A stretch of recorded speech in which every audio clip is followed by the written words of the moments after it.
Akkam jirtu barattoota har'aa kan waliin ilaallu saayinsii waliigalaa kutaa torbaffaa jalatti boqonnaa 5 kan waliin eegallee turre ramaddii saayinsawaa kan jedhu ramaddii fi maqaa saayinsawaa orgaanizimootaa kan jedhu yeroo darbee waliin ilaallee turre.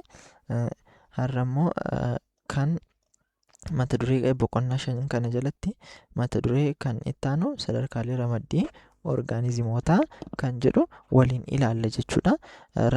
Sadarkaalee ramaddii orgaanizimootaa kana jalatti akka sirna ramaddii ammayyaatti orgaanizimoonni hariiroo uumamaa qaban irratti hundaa'uudhaan sadarkaalee gulantaawwan adda addaatti ramadamanii jiru jechuudha. Isaanis kanneen akka mootummaa, murna, gita, ordarii, qaccee, sanyii jedhanii sadarkaalee ramaddii kana gulantaa torbatu jiru jechuudha. Innis mootummaa, murna, gita, ordarii, warra, qaccee fi sanyii jedhee gulantaa torba qaba jechuudha. Sadarkaaleen ramaddii kuni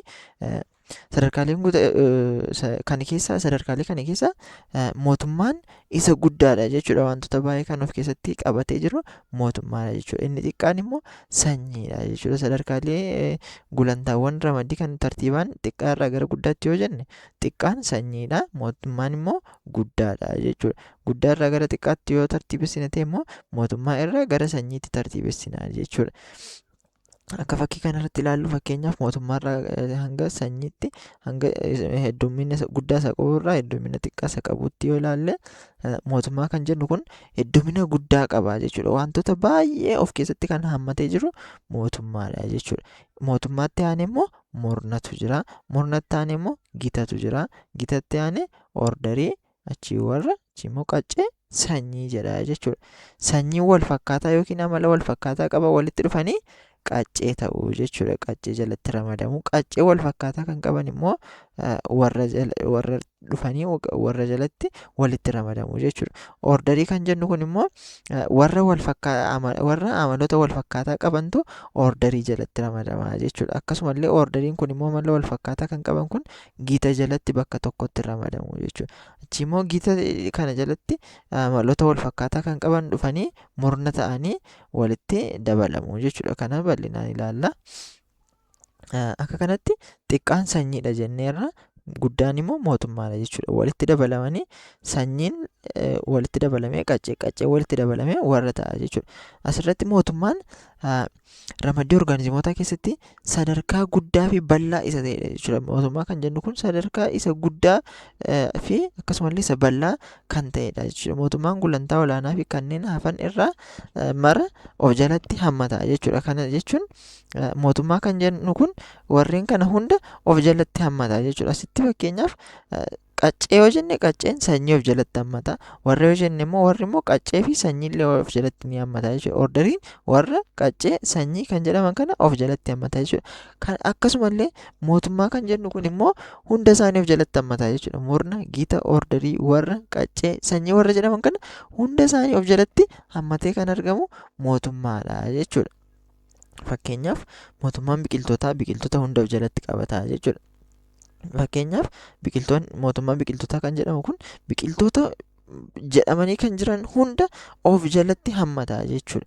Mootummaan fangasootaa immoo fangasoota jedhamanii kan jiran hunda of jalatti hammata jechuudha. Fakkeenyaaf mootummaa biqiltootaa yoo ilaalle biqiltoonni adda addaa gosa adda addaatu jiru jechuudha. Biqiltoonni gosa maangoo jira, gosa avukaadoo jira. Warri kun sanyii jalatti gargaridha. Gosa avukaadoo fi gosa maangoo jedhamanii yookiin gosa muuzii jedhamanii ni jiraatu jechuudha. Garuu mootummaa yeroo ta'u immoo mootummaa biqiltootaa yeroo jedhamu immoo avukaadoo, muuzii, maangoo, paappayyaa jedhameen qoodamu jechuudha. Mootummaa biqiltootaa jedhameera taanaan hundi isaanii bakka tokkottidha jechuudha. Sanyii isaanii yeroo ilaallu garuu sanyii kan maangoo qofaattidha, kan burtukaanaa qofaattidha, kan muuzii qofaattidha jechuudha. Garuu mootummaa yeroo ta'u immoo mootummaan immoo hunda isaanii kan of jalatti hammatudha jechuudha. Mootummaan fangasootaa illee akkasuma fangasoota hunda of jalatti hammata. Kan itti aanu murnadha. Murni maalidha? Mootummaatti aanee argama jechuudha. Lammaffaatti mootummaatti aanee argama jechuudha. Innis gitaawwan wal fakkaatan kan murna tokko jalatti ramadamanidha jechuudha. Gita asitti sanyii wal fakkaataan qaccee uumuu, qaccee wal fakkaataa amaloota wal fakkaataa qaban immoo warra uumuu, warri amala wal fakkaataa qaban immoo ordarii, akkasuma ordarii wal fakkaataan immoo gita uumuu jechuudha. Akkasumallee gitni wal fakkaataan immoo gitawwan wal fakkaataa ta'an immoo murna tokko jalatti ramadamu jechuudha. Fakkeenyaaf gitni qurxummiilee amfiibiyaanota, reeptaayiloota, allattiiwwanii fi hoosiftoota murna koordaataa jedhamu jalatti ramadamu jechuudha. Murna koordaataa jedhamu jalatti ramadamu jechuudha.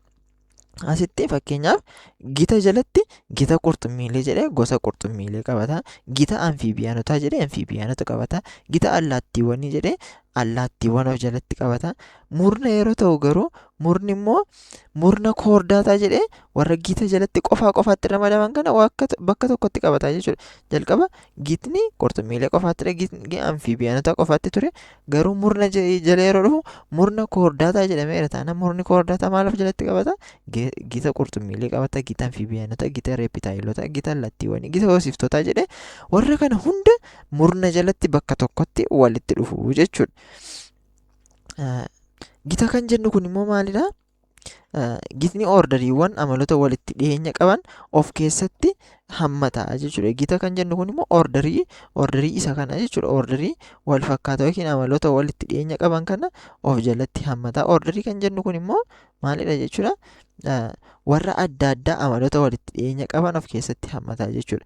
Orderii kan jennu kun asitti murna kan jennu kun gita wal fakkaataa murna tokko jalatti ramadamu. Isaanis murna koordaataa yoo jenne, murni koordaataa gita qurxummiilee, gita amfiibiyaanota, gita hoosiftootaa, gita allaattiiwwanii jedhee qaba jenneerra. Garuu gara gitaatti yeroo dhufnu immoo gita qurxummiilee jedheera taanaan gitni qurxummiilee qofaattidha jechuudha. Gitni amfiibiyaanotaa qofaattidha. Murna jalatti garuu bakka tokkotti murna koordaataa jedhamanii jechuudha. Akkasuma orderii jala yeroo dhufnu immoo orderii isaanis kun orderii qabu jechuudha. Amaloota walitti dhiyeenya orderiin warra adda addaa amaloota walitti dhiyeenya qaban of keessatti kan hammatudha jechuudha. Warra kan jennu kun immoo qacceewwan amaloota wal fakkaataa qaban of keessatti hammata jechuudha. Fakkeenyaaf qacceen kan leencaa fi qeerransi qaccee tokko jalatti ramadamu jechuudha. Innis qacceen isaanii paanteeraa jedhama jechuudha. Asitti amaloota wal fakkaataa qaban kun immoo bakka tokkotti warra jalatti dhufanii bakka tokkotti ramadamu jechuudha. Asitti immoo jalqaba asitti sanyiin amma fakkeenyaaf sanyiin qeerransaa tokkodha, sanyiin leencaa tokkodha. Maqaa saayinsawaa isaatiin sanyiin leencaa paanteeraa liyoo jedhama, sanyiin qeerransaa paanteeraa tigriisii jedhama jechuudha. Kana jechuun sanyii jalatti qofaatti waamamu jechuudha. Qaccee bira yeroo dhufnu garuu sanyii jalatti adda adda qoodnee baasne kana leencaa fi qeerransi qaccee tokko jalatti ramadamu jechuudha. Isaanis paanteeraa jedhamanii qaccee tokko jalatti ramadamu jechuudha. Isaanis sanyiin isaanii amaloota wal fakkaataa waan qabaniif bakka tokkotti hammatamanii jechuudha. Sanyii bira yoo dhufnu garuu sanyiin sadarkaa ramaddii keessaa isa xiqqaa ta'e bu'uura taaksoonomii jechuudha. Bu'uurri taaksoonomii isa kamidha jechuudha? Sanyiidha jechuudha. Sanyiin orgaazimoota akaakuu tokko wal irraa horuu danda'anii fi dhalattoonni isaaniis itti fufinsaan kan wal horuu danda'anidha jechuudha. Fakkeenya sanyii kana jalatti amma fakkeenyaaf gita jala yeroo dhufne gitni qurxummii jira, gitni amfiibiyaanotaa jira, gitni reeptaayilotaa jira, gitni allaattiiwwanii jira jechuudha. Kana jechuun amma fakkeenyaaf gita qurxummiileef gita allaattiiwwanii yoo fudhanne wal horuu hin danda'ani jechuudha. Gitni qurxummiileen ofii isaanii wal horuu danda'u, reeptaayiloonni ofii isaanii wal horuu danda'u. Garuummoo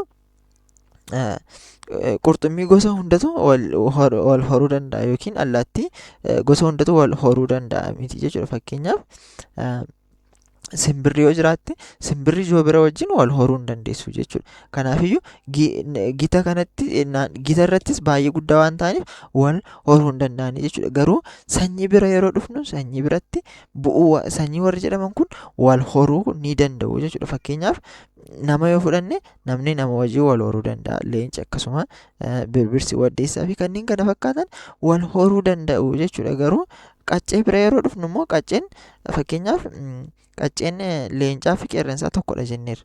Garuu wal horuu danda'u warri kun hin danda'an. wal horuu hin danda'ani jechuudha. Kanaafiyyuu sanyii kan jennu kun bu'uura taaksonomii ta'ee kan orgaanizimoonni sanyii jalatti ramadamanii jiran kun immoo wal horuu kan danda'an ta'uu isaanii ilaaluu dandeenya jechuudha. Walumaa galatti sadarkaa mootummaa irraa gara sadarkaa sanyiitti yommuu deemnu wal fakkeenya orgaanizimoota dabalaa deemaa jechuudha. Kana jechuun mootummaa kanarraa jalqabnee hanga sanyiitti yeroo deemnu mootummaan wantoota baay'ee of keessatti qabata jenneerra, murni immoo gitoota adda addaa of keessatti qabata jenneerra, gitni immoo ordarii adda addaa of keessatti qabata jenneerra. Kanarratti maaltu ta'a jechuudha baay'inni isaanii xiqqaataa deemaa jechuudha. Mootummaan hunda isaanii kan of jalatti hammatu yeroo turetti murni immoo gadi xiqqaachaa deemaa jechuudha. Hanga sanyii bira yeroo geenyu sanyii fakkeenyaaf sanyiin namaa qofaattidha, sanyiin leencaa qofaattidha, sanyiin qeerransaa qofaattidha jechuudha. Sanyii kana keessatti qaccee keessatti garuu qacceen leencaa fi qacceen qeerransaa wal fakkaataadha.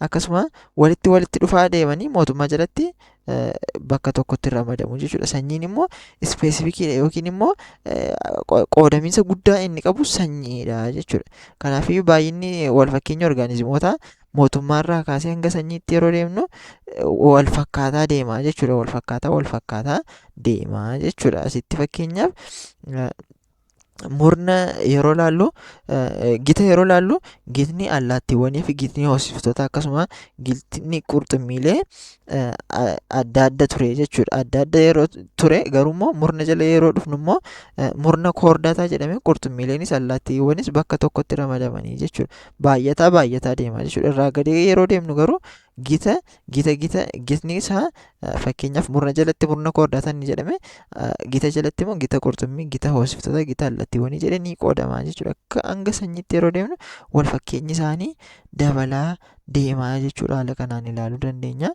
Kan itti aanu gilgaala 5.1dha. Gilgaalli 5.1 kanneen armaan gadiitiif deebii sirrii ta'ee filadhu jedha. Gaaffiin tokkoffaan kanneen armaan gadii keessa amala lubbu qabeeyyii kan ta'e isa kami jedha. Amala lubbu qabeeyyii kan ta'e isa kamidha? Kanneen kana keessa guddachuu, socho'uu, wal horuu hunduu sirriidha jedha. Amaloota lubbu qabeeyyii kan jedhu kana keessatti barnoota keenya kutaa yeroo darbee irratti akkuma ilaalle lubbu qabeeyyiin guddachuu, wal horuu, socho'uu ni danda'u, meetaaboliizimii geggeessuu ni danda'u jennee ilaallee turre jechuudha. Lubbu maleeyyiin immoo maal gochuu hin danda'an? Guddachuu hin danda'an, socho'uu hin danda'an, wal horuu hin danda'an jennee ilaallee turre jechuudha. Kanaafiyyuu amaloota lubbu qabeeyyii kan ta'u hunduu sirriidha jechuudha. Gaaffiin lammaffaan ramadiin lubbu qabeeyyii maaliif barbaachisa jedha. A. Orgaanizimoota wal fakkaataa walitti gurmeessuun qorachuuf. B. Orgaanizimoota maqaa saayinsawaan moggaasuuf. C. Waa'ee lubbu qabeeyyii gadi fageenyaan beekuuf. D. Hunduu deebiidha jedha. Egaa ramadii lubbu qabeeyyii barnoota keenya yeroo darbee irratti yeroo ilaalletti maaliif barbaachisaadha jenneerra orgaanizimoota wal fakkaataa walitti gurmeessuun waa'ee isaanii qorachuuf barbaachisaadha jenneerra. Kun sirriidha jechuudha. Kan itti aanu orgaanizimoota maqaa saayinsawaan moggaasuuf jennee iddoo adda addaatti maqaa adda addaa waan qabaniif maqaa saayinsawaa moggaasuun barbaachisaa ta'a. Maqaa saayinsawaa kana moggaasuuf immoo ramadiin lubbu qabeeyyii barbaachisaa akka ta'e ilaallee turre jechuudha. Akkasumallee waa'ee lubbu qabeeyyii gadi fageenyaan beekuuf ni barbaachisaa jechuudha. Kanaafiyyuu hundi isaayyuu deebii ni ta'a jechuudha. Gaaffiin sadaffaan sadarkaalee gulantaawwan ramaddii baayoloojikaalaa keessaa inni olaanaan isa kami jedha. Inni olaanaan isa kami jedha. Murna, mootummaa, gita, sanyii jedha. Inni olaanaan isa kamidha jechuudha? Mootummaadha jechuudha. Mootummaan gulantaa ramaddii baayoloojikaalaa keessa isa guddaadha jechuudha. Inni xiqqaan immoo isa kamidha jechuudha? Sanyii ta'a jechuudha. Sanyiin immoo isa xiqqaadha jechuudha. Arfaffaan barreeffama maqaa saayinsawaa namaa ilaalchisee sirrii kan ta'e kami jedha. Egaa kana barnoota yeroo darbee irratti ilaallee turre. Inni jalqabaa kun maqaa qaccee yoo ta'u, maqaan qaccee maalirraa ta'a jechuudha? Qubee guddaadhaan jalqabaa jechuudha. Hoomoo kan jedhu kun qubee guddaadhaan jalqabuu qabaa jechuudha. Inni itti aanu immoo sanyiin immoo qubee xiqqaadhaan jalqaba jenneerra. Asirratti yeroo ilaallu kun immoo aarra kan jiru lamaansayyuu qubee gurguddaatiin ta'ee jechuudha. Kanaafiyyuu dogoggoradha jechuudha. Dogoggoradha jechuudha. Baarree yeroo ilaallu immoo inni jalqabaa qubee xiqqaadhaan barreeffame, inni lammaffaa immoo qubee guddaadhaan barreeffame jechuudha. Kun hin ta'u.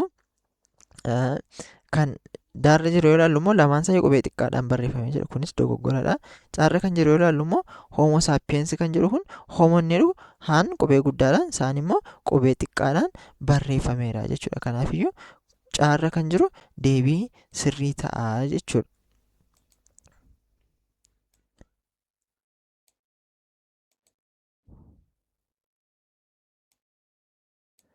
Deebiin isaanii warreen kanadha. Akka kana ta'a jechuudha. Kan itti aanu gaaffilee armaan gadiif ibsa gabaabaa kenni jedha. Hiika ramaddiin kennuun fi faayidaa isaallee barreessi jedha. Ramaddii jechuun maal jechuudha jennee turre. Ramaddii jechuun maal jechuu jenne turre jechuudha. Mala lubbu qabeeyyiin amaloota wal fakkaataa ta'an bakka tokkotti walitti ramadaman ramaddii jedhama jennee turre jechuudha. Faayidaan isaanii immoo akka asirratti ilaallee turre kanneen orgaanizimoota wal fakkaatan walitti gurmeessuun qorachuuf akkasumallee maqaa saayinsawaa moggaasuuf waa'ee lubbu qabeeyyii gadi fageenyaan qo'achuuf ni fayyada jennee turre. Gaaffii lammaffaan maqaa saayinsawaa orgaanizimoota maqaa naannoo irra filatamaa maaliif akka ta'e ibsi jedha. Maqaan saayinsawaa kan maqaa naannoo irra filatamaa waan inni ta'eef maqaan saayinsawaa kun iddoo adda addaatti maqaa adda addaan qabaatu jechuudha. Fakkeenyaaf maqaa naannoo yoo ilaalle maqaan naannoodhaa naannootti adda addadha jechuudha. Garuu maqaa saayinsawaa kan jennu kun immoo akka addunyaa akkuma waliigalaatti beekamaa kan ta'edha jechuudha. Saayintistoonni kan irratti waliigalanidha jechuudha. Kanaafiyyuu filatamaadha. Kan gaaffii sadaffaan immoo yommuu sadarkaalee gulantaawwan ramaddii baayoloojikaalaa keessatti sanyii irraa gara mootummaatti adeemu wal fakkeenya orgaanizimoota maal ta'aa deema, garaagarummaaf baay'inni orgaanizimoota immoo maal ta'a jedha. Jalqaba irratti sanyii irraa gara mootummaatti yeroo deemuuf wal fakkeenyi orgaanizimoota maal ta'aa deema, wal fakkeenya orgaanizimoota xiqqaachaa deemaa jechuudha. Kana jechuun sanyii irratti wal fakkeenyi isaanii sanyii irratti baay'ee wal fakkaataadha. Akkasuma qaccee irratti wal fakkeenyi isaanii xiqqoo giddugaleessadha. Hanga mootummaatti sanyii irraa hanga mootummaatti yeroo deemnu wal fakkeenyi isaanii xiqqaachaa deema jechuudha. Garaagarummaan isaaniis baay'achaa deema jechuudha. Akkasuma baay'inni orgaanizimootaa immoo dabalaa deema jechuudha. Akka kanatti ilaaluu dandeenya. Kan itti aanu mootummaa lubbu qabeeyyii kan jedhudha. Kana kutaa itti aanutti kan bal'inaan waliin ilaallu ta'a. Mootummaa bineeldotaa kan jedhullee kan waliin ilaallu ta'a. Kana bal'inaan waliin ilaalla. Akkasitti chaanalii kana sabskiraayib gochuu hin dagatinaa. Sabskiraayib godha. Viidiyoon nun gara fuulduraatti gadhiifnu dafee akkasiin qaqqabuuf sabskiraayib gochuu hin dagatinaa. Viidiyoon kun kan isinitti tole yoo ta'e laayik gochuu hin dagatinaa. Akkasumallee hiriyoota keessaniif qooduun barattoota baay'ee bira geessisaa. Chaanalii kana hiriyoota keessaniif qooduun barattoota baay'ee bira geessisaa. Viidiyoo kana barattoonni baay'een yoo ilaalan viidiyoo gara fuulduraatti dafnee waan isiniif gadhiifnuuf hiriyoota keessaniif qooduu hin dagatinaa. Yaada qabdan kamiifiyyuu koomentii irratti nu beeksisaa jenna. Galatooma.